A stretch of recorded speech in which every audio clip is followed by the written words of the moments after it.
Hello guys, Yamsun here. I'm your local resident top 70 Safelane player, and today we'll be looking at why Ramses, the carry player for Virtus Pro, is a rank 2 player who farms faster than an alchemist as Naga Siren. Before you get into Ramses' Naga replay, check out the main GameLeap.com website, as I recently made a video breaking down Vici Gaming's Paparazzi's Morphling game over there. Naga Siren is an incredibly strong core hero that can be played in either the 1 position or the 2 or even the 3 position, as shown by KP at the ESL Mumbai tournament.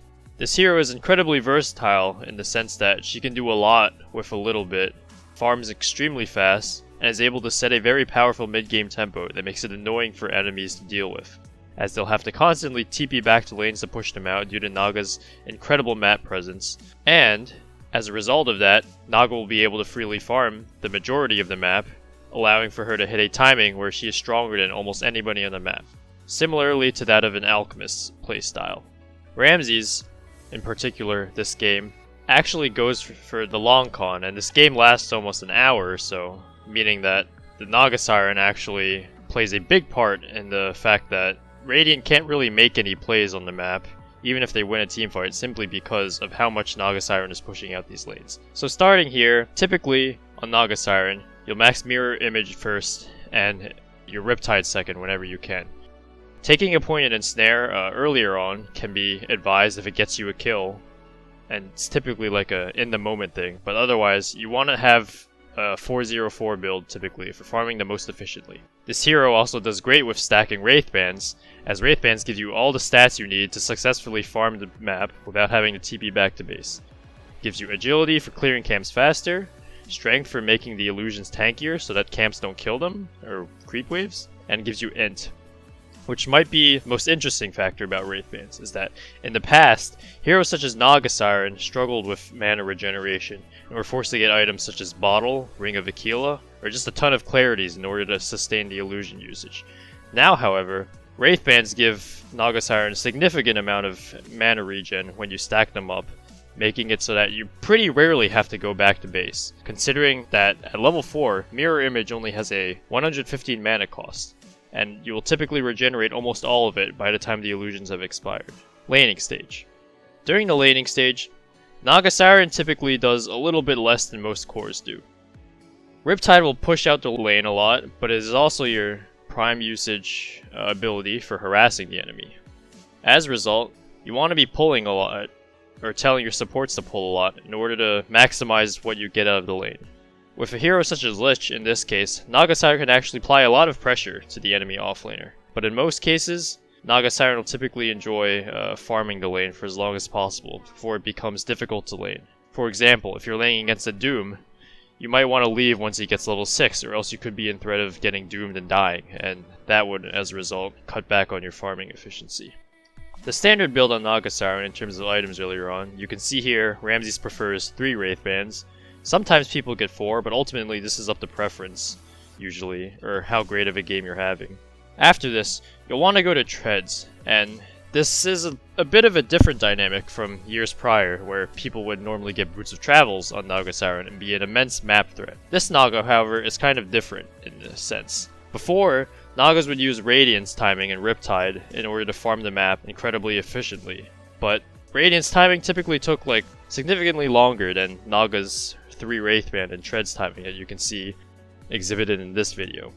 As a result, when Naga hits this timing, she's able to farm almost the entirety of the jungle very quickly, and even employ the illusions to push out lanes, and she hits this timing much quicker than the old Radiance Naga did. As a result, you don't really need to go Boots of Travels in order to amplify your farming speed or map presence, simply because you hit the timing so early now that just having Treads in order to farm faster and be fight ready faster does a whole lot more for the hero. So you can see here, Ramses typically gives up the lane around level 7, because that's when your mirror images are the most efficient for farming the jungle. A really interesting play he makes here is that he pulls the wave so that the enemy creep wave will pull into his tower, then immediately uses mirror image after to farm the medium camp with the weaker illusions, and bring 1 illusion with him to farm the large camp. This is typically how you'll be managing your illusion efficiency, is that you always want to have one probably grouped with the hero, and the other 2 farming like a smaller medium camp, or eventually a hard camp when they get strong enough. If you're farming Ancients, which this hero can do astonishingly early, you'll also be able to clear those, but you'll have to use all 3 illusions at the same time. Or shall I say, death implies life. You can feel yourself.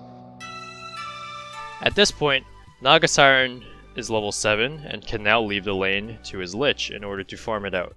You'll notice that he continues to use this pattern of bringing 1 illusion with the hero and sending the others to farm a camp. At this point, with the 3 Wraithbands and the treads, the illusions can clear hard camps all on their own, and he can now look to be efficiently using his entire side of the map instead of just being limited to his jungle in order to maximize how fast he gets items. And as a result, you can see his farm skyrocket past any hero in the game. He's got a Yasha now. Shrines up a little. You'll notice how he moves into his tri-camp area here, because he knows he can clear Ancients very efficiently now, and he'll be very close to his extremely fast Manta timing as a result. Manta style gives you the stats you want to be able to prepare to fight once you get items later on, such as Diffusal and Heart of Tarask, and the additional 2 illusions also allow you to put even more pressure on the map, whether it be to cut lanes, or just farm more of the enemy's jungle camps like this while you retreat to your own. Naga Siren is so strong in this aspect that she's just able to bring constant pressure to the map, even if she's not showing up for fights directly. Because of how little you have to go back to base, and how much aggressive split push this hero has, she's always keeping the enemies on their toes, knowing that they'll have to close out the game as fast as possible, or else they'll have to deal with this incredibly farmed beast. Again, which is similar to the Alchemist concept, but Naga typically plays the map and pressures it much harder than an Alchemist does, rather than coming online earlier to fight. However, in scenarios such as these, when your farm is this good, having a Diffusal Blade after your Manta style can make the difference between winning a fight and losing a fight. As just isolating a hero and ensnaring them and slowing them with the Diffusal, you'll watch them disappear in seconds. You're about to see here, Sara just gets cleaned up almost instantly. Past a certain point, when you've got a Manta style and Mirror Image to use now, it is alright to start ferrying Clarities as this hero. As you can see, Ramses now has to keep up with the efficiency of using a 125 mana cost item and using his Mirror Image spell.